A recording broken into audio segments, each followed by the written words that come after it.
What's up, Bulls Nation? My name is Aiden, and welcome back to another video. Ladies and gentlemen, today we've got a Chicago Bulls and Denver Nuggets game reaction. The Chicago Bulls ended up picking up a big win in a double overtime thriller in preseason, and again, we looked good out there in this game as well. Even from the first half all the way to the second half and down to the double overtimes and stuff like that.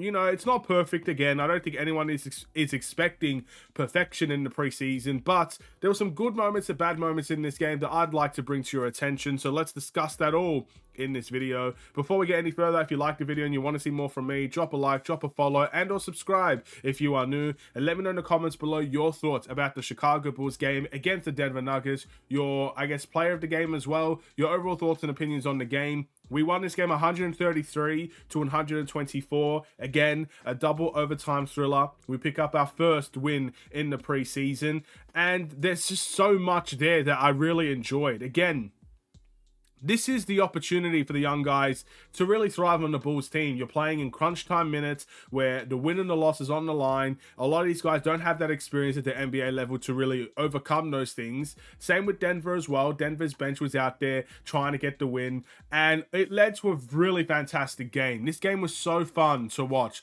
Now, granted, towards the end of the game, I was wishing it was over just because, again, when you kind of get in a situation where you're like 1 or 2 points away from winning the game, you don't necessarily want to blow it, right? You want the Bulls to win that game. I said it on stream as well. I don't care if you're in preseason or you're playing in the street. If there's a team that you want to win, you're 1 or 2 points away from winning the game. You want the Bulls to see it out. And although they didn't see it out in the fourth quarter, and they didn't see it out in overtime, by double overtime, the Bulls got it done. We had some entertaining basketball, and there was so much to like. Let's start off with, I guess, the first half, because that's when you got to see basically the best starting lineup and the best bench there, right?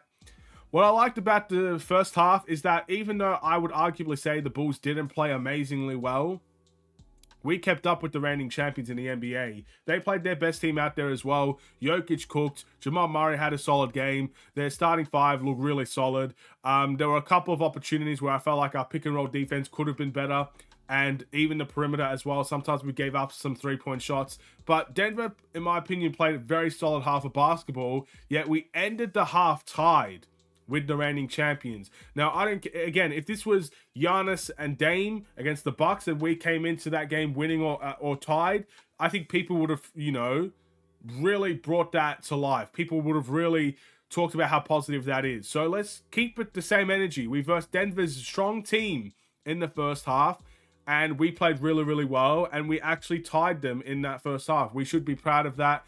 Obviously it wasn't the same as Milwaukee. I think the performance itself, the passing was a bit different. You're a bit wayward sometimes.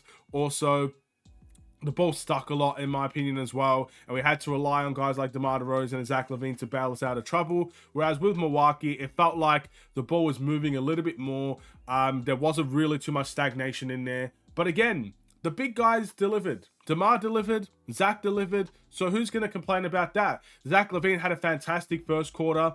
He had a very strong third quarter as well. DeMar DeRozan picked up the load in the second quarter, got to the foul line, got to the post, did some really nice things. Again, we did really well in the pump fakes, I would say, in this game as well.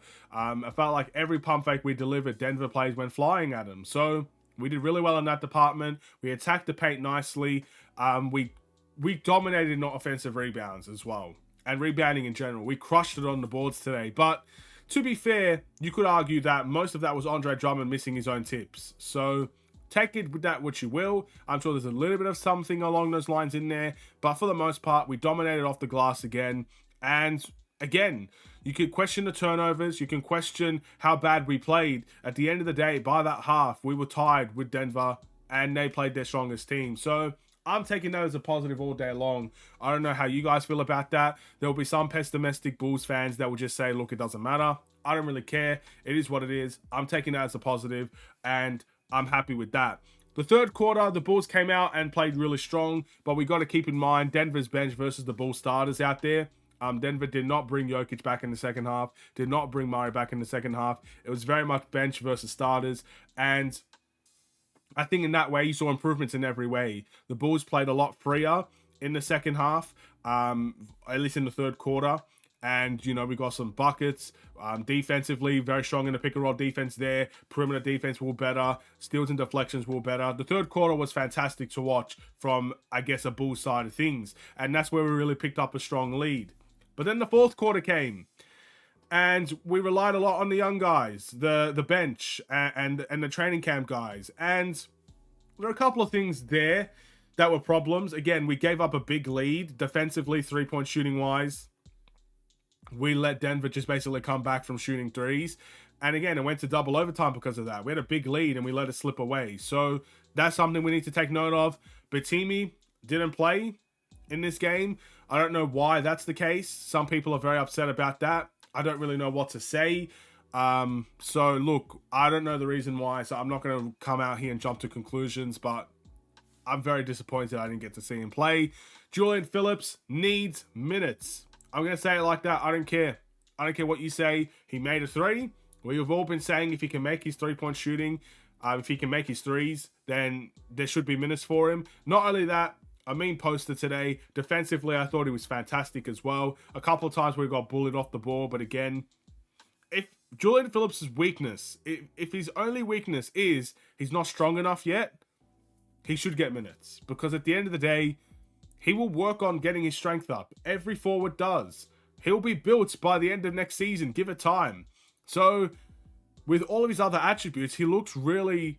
Again, there's still stuff to work on. He doesn't look perfect out there, but he looks solid, you know? It looks like it's coming naturally to him right now, which is fantastic. So, happy with Julian Phillips. Happy with Jackson as well. Quinton Jackson, he got a mean poster as well that didn't count. He made some good shots. Dalen Terry... he shot the ball poorly today, but towards the end of the game, he made some big plays. Nice transition points, made a three. I like that from Dalen Terry. And we won the game overall, so who's going to complain too much about that?